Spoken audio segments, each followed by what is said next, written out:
My video tutorial is about removing the adware called PlatformProduct.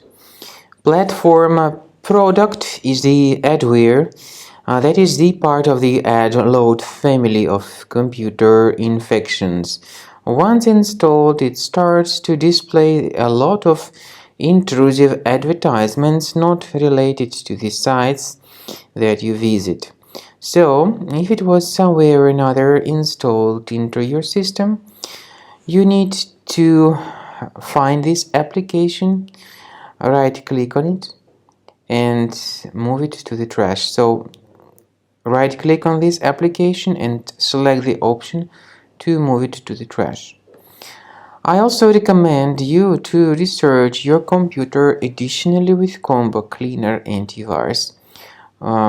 Go to the page combocleaner.com, download the program using this green download Combo Cleaner button, install the program and start researching your system with its help. After you successfully download and install Combo Cleaner, this is the way it looks like. By the way, Combo Cleaner is available both for Mac and for Windows computers.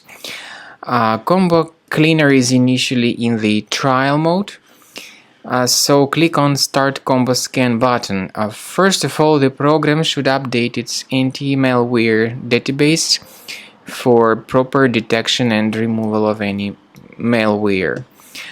Even in the trial mode, there are certain free features. They are disk cleaner, big files, and duplicates. Even these three free features will help you to essentially improve the performance and the general speed of your computer. Combo Cleaner is powerful enough to detect and delete threats like adware, browser hijackers, ransomware, all sorts of unwanted pop-ups, browser redirections, online scam, and other threats. At the end of the scanning, you will see the full summary of all the threats which were found. You will be able to know their locations, but I recommend that you consider upgrading to Premium as the best solution to keep your computer free of any other threats.